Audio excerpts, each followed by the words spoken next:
Welcome and thank you for joining us on Birth Mother Matters in Adoption with Kelly Rourke-Scary and me, Ron Rains, where we delve into the issues of adoption from every angle of the adoption triad. Do what's best for your kid and for yourself, because if you can't take care of yourself, you're definitely not going to be able to take care of that kid, and that's not fair. And I know that my daughter will be well taken care of with them. Don't have an abortion. Give this child a chance. All I could think about was needing to save my son.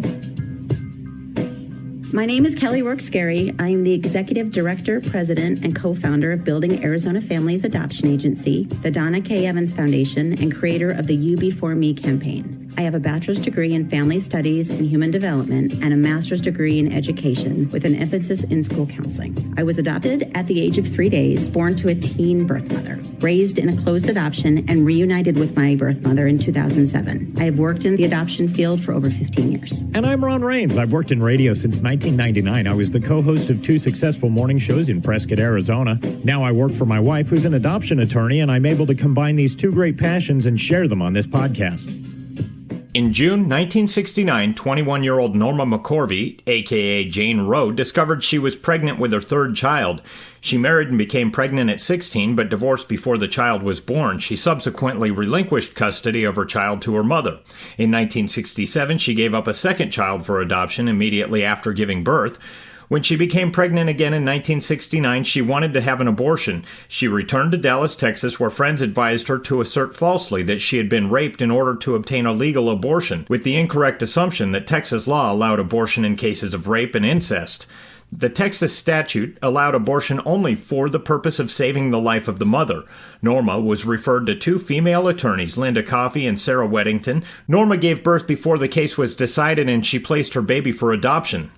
On January 22, 1973, the Supreme Court, in a 7-2 decision legalizing abortion nationwide in a majority opinion written by Justice Harry Blackmun, the court declared that a woman's right to an abortion was implicit in the right to privacy protected by the 14th Amendment.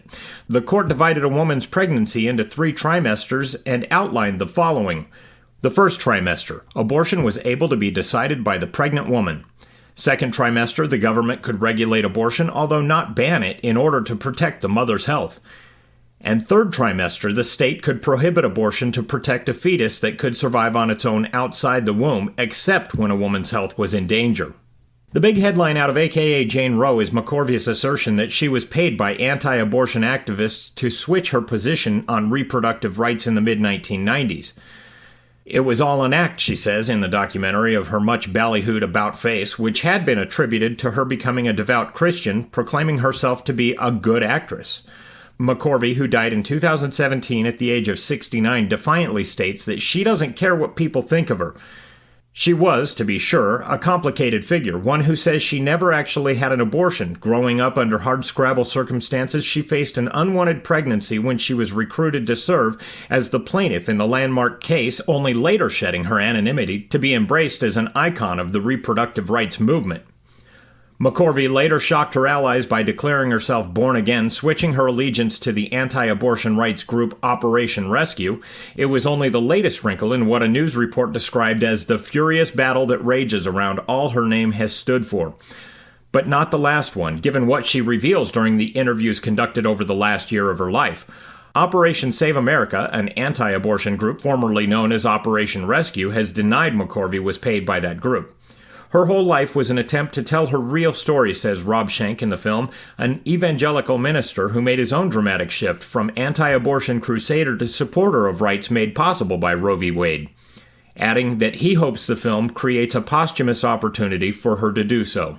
AKA Jane Roe, I'm so glad that you recommended it to me because I think it's going to produce a lot of hype. I know that the pro-choice side is definitely going to grab this and run with it. I'm sure a lot of pro-choice believers probably feel very vindicated.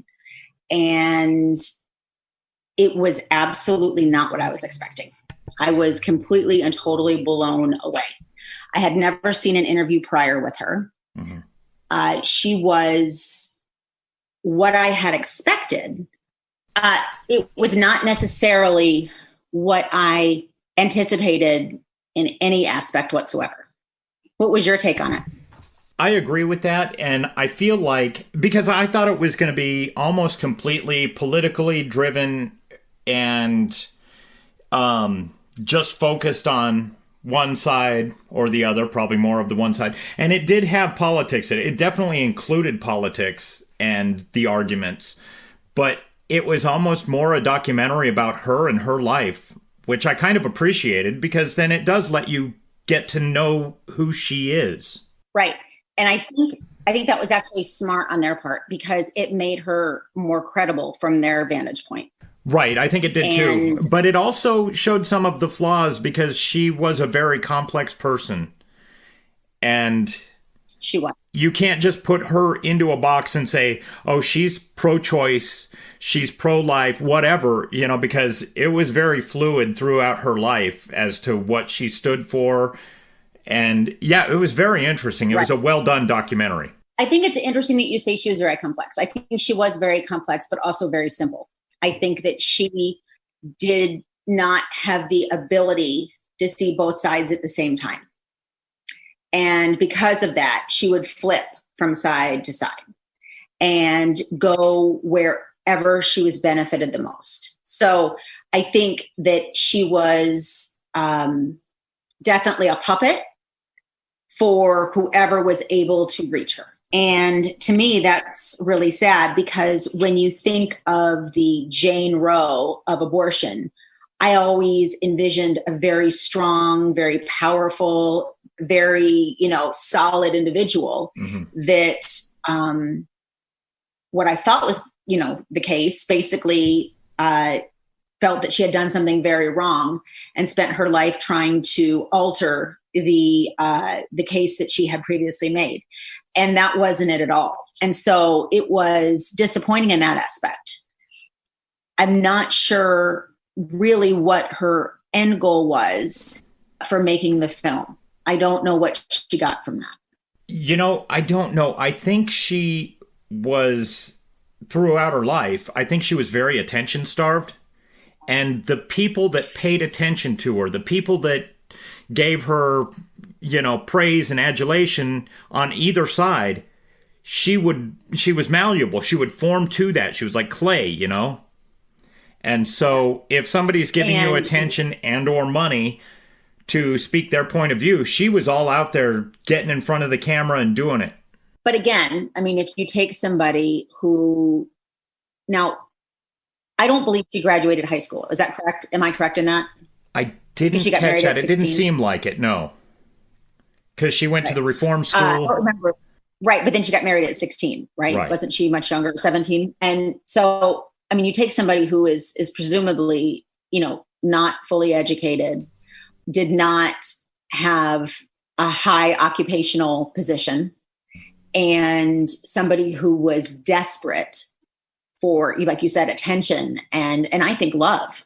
And so, and really wanting to fit in, because where she was living, growing up, she wasn't fitting in with her family and her mom.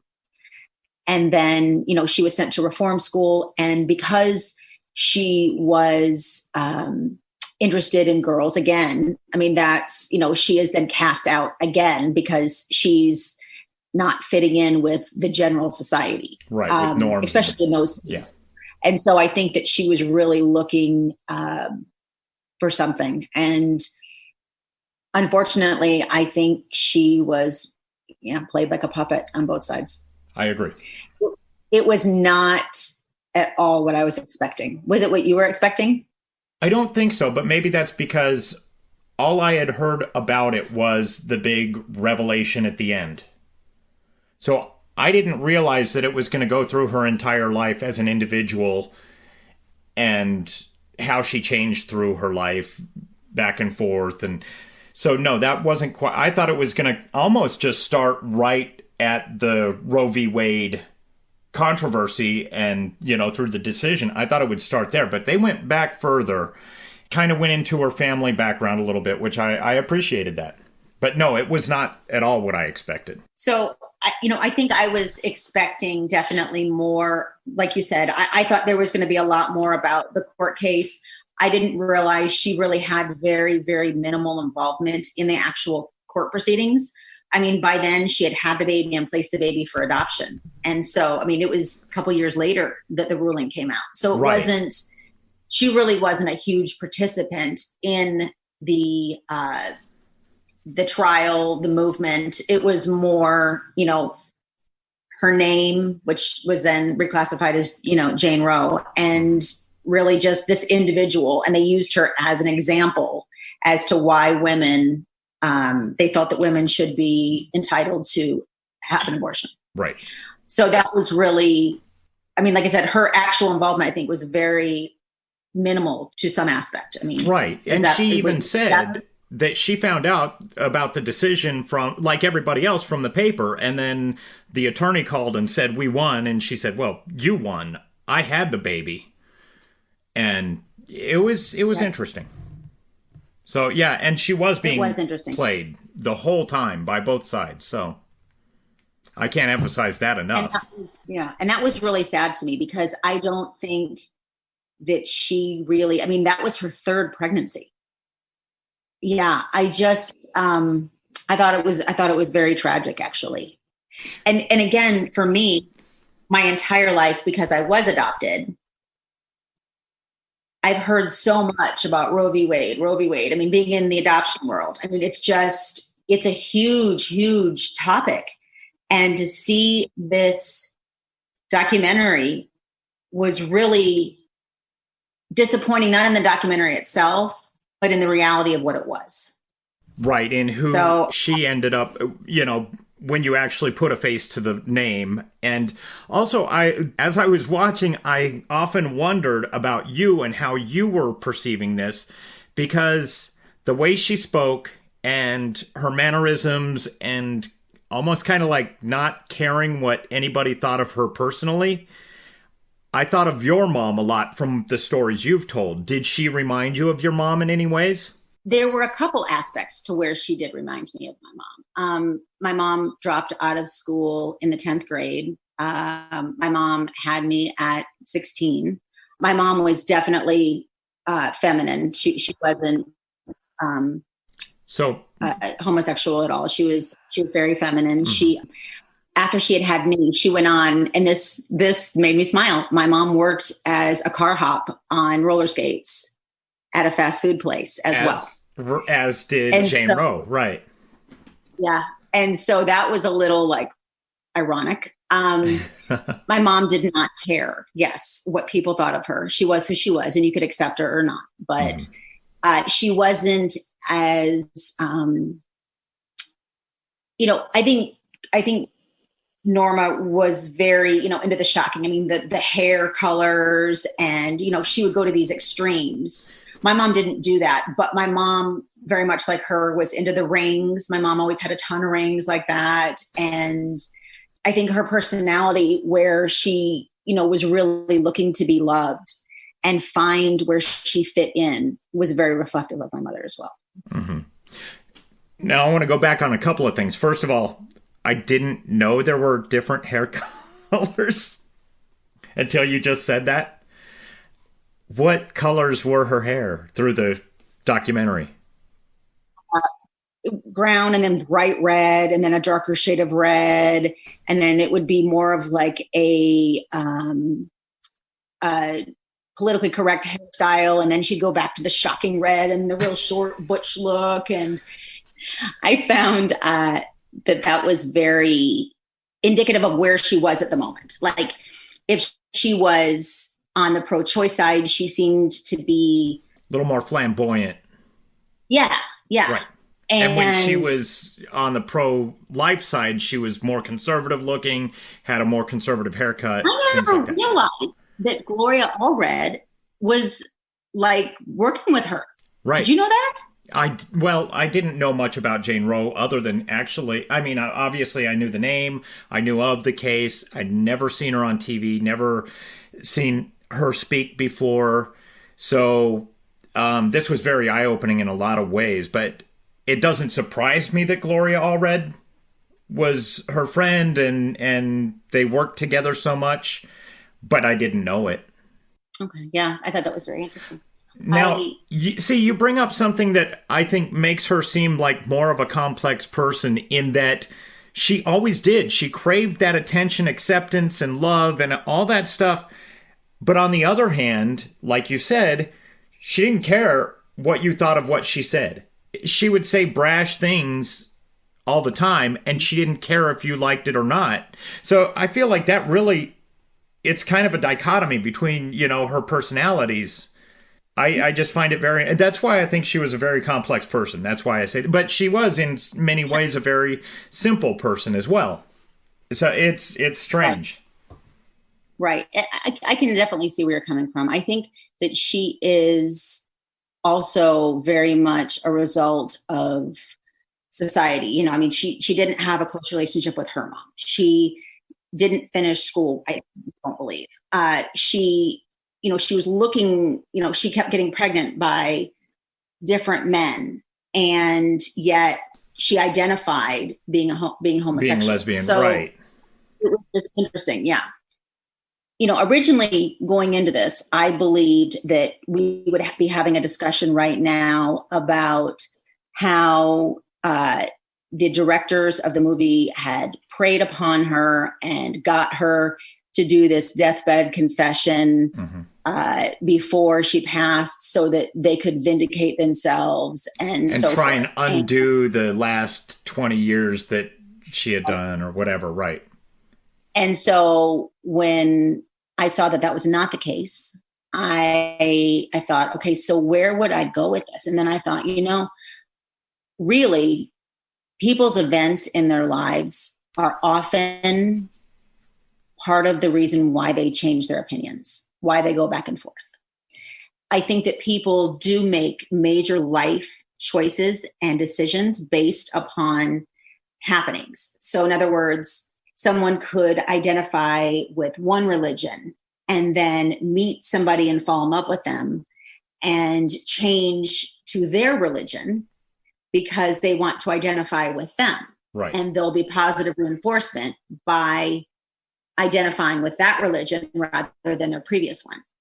So I think that in high school, my daughter was telling me that, a lot of the high school kids are absolutely pro-choice, and they think it's cool to be pro-choice. And they will say, oh no, definitely women have the right to choose, and really jump on that. And, as they get older, those opinions may change. And so I think that what we saw is a woman who went back and forth. And I believe that at the time that she made those transitions, she herself believed that.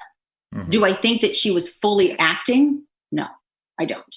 I think that she was swayed and then forced herself to believe what they wanted her to. Right. So I think that she was very much a puppet, but I think Norma at the same time was not able to make her own significant decisions in that aspect. Mm-hmm. And so she was coerced by, the left side and the right side to believe what they wanted her to believe.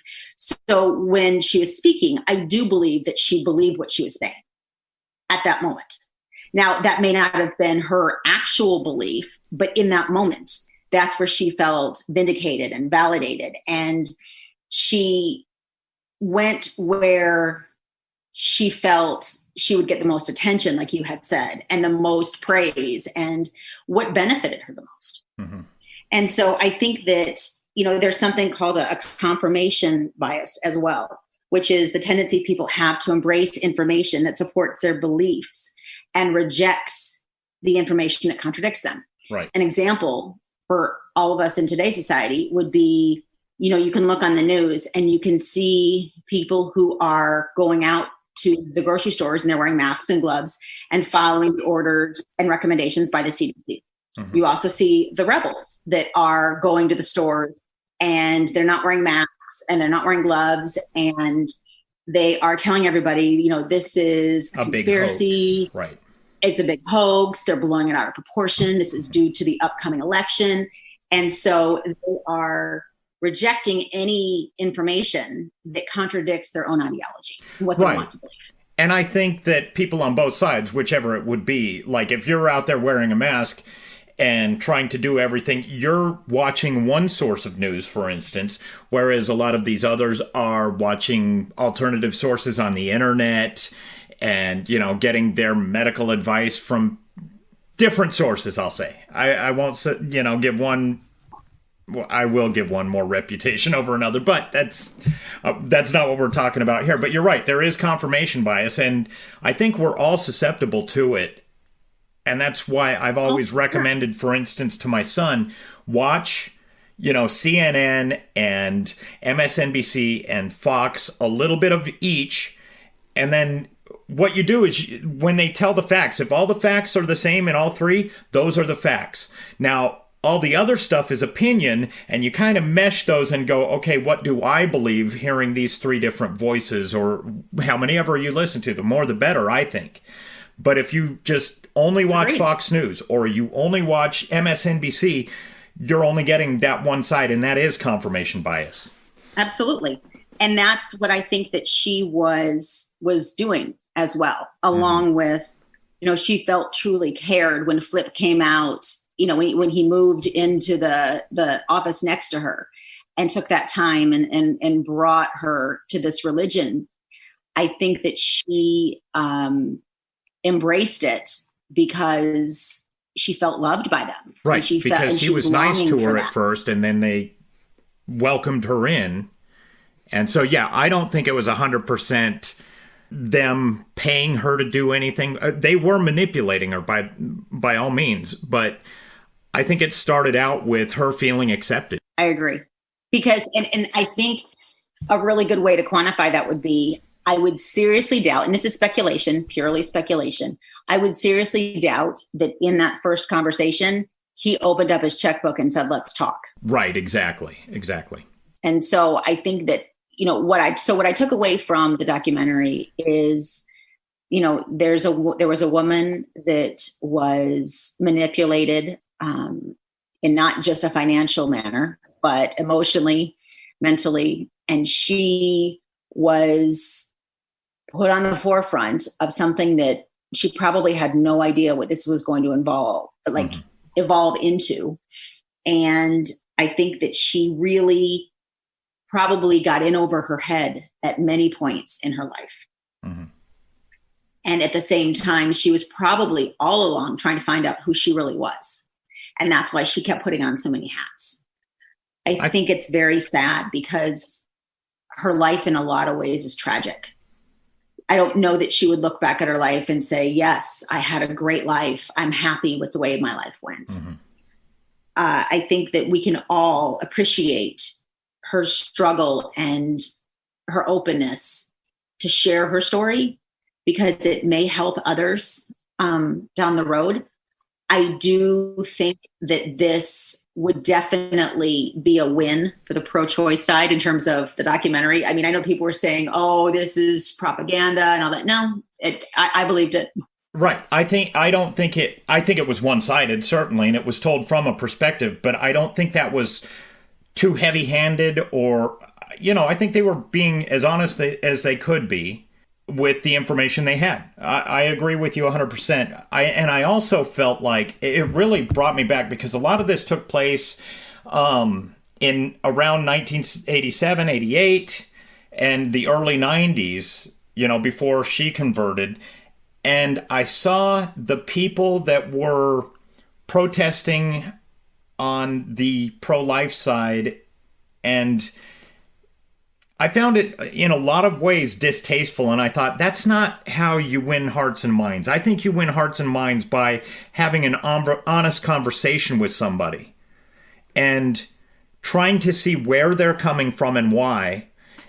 And then, you know, somewhere you've got to have a discussion as opposed to just yelling at somebody, you're a baby killer. I don't think that's going to help anybody.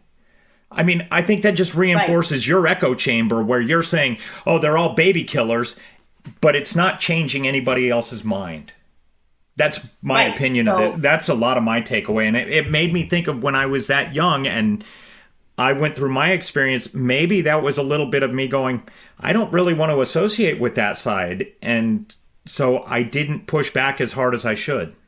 Does that make sense? Well, yeah, it does. And what you said is actually very interesting, because one thing that I was sharing with my daughter as she and I were watching this was when they were protesting, like you said, in the very early 90s, and they had the big boards up of, the abortion pictures. Mm-hmm.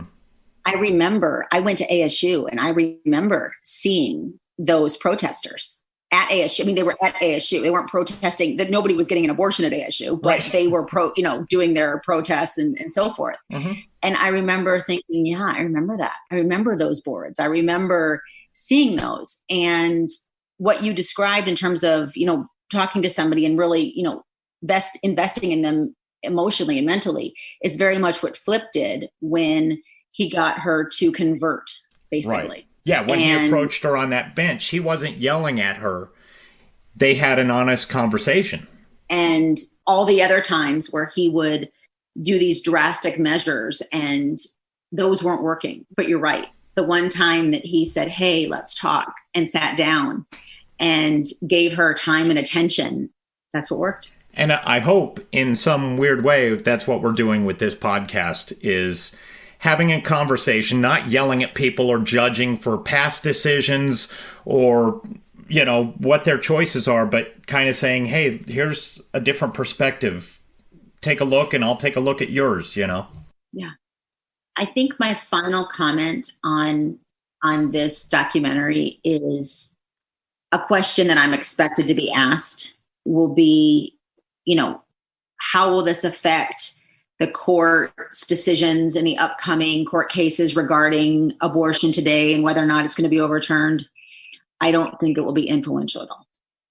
I don't think one person's stance or viewpoint that actually had she was a representative of the women who wanted an abortion. It was not solely just her. She was just the front man, basically. Mm-hmm. And so I don't think that her life story or her opinion is going to significantly weigh into the court's decision in 2020. I agree 100%. I think, like I said, I think it was well done. It was interesting, and it did keep me fascinated pretty much the whole way through, but it didn't change my mind, and I don't think it'll change anybody's mind on either side. Just because one person on her deathbed confession says that this happened or so-and-so paid me to do this and that's the only reason I did it, in a way, to me, that doesn't matter at all. It only matters what right and wrong is before any of this took place. And hopefully everyone else who's listening will take away from our conversation just as the movie and take it for what the documentary, take it for what it's worth and do your own research. And that's one of the reasons I started the You Before Me campaign, because I wanted to give an outlet where people could go and just learn more about what it is and what it isn't and go from there and make their own decisions. Thank you for joining us on Birth Mother Matters in Adoption. If you're listening and you're dealing with an unplanned pregnancy and want more information about adoption, Building Arizona Families is a local Arizona adoption agency and available 24/7 by phone or text at 623-695-4112. That's 623-695-4112. We can make an immediate appointment with you to get started on creating an Arizona adoption plan or just get you more information. You can also find out more information about Building Arizona Families on their website at azpregnancyhelp.com. Thanks also go out to Grapes for allowing us to use their song I Don't Know as our theme song. Birth Mother Matters in Adoption was written and produced by Kelly Rourke Scary and edited by me. Please rate and review this podcast wherever you're listening to us. We'd really appreciate it. We also now have a website at birthmothermatterspodcast.com. Tune in next time on Birth Mother Matters in Adoption. For Kelly Rourke Scary, I'm Ron Rains.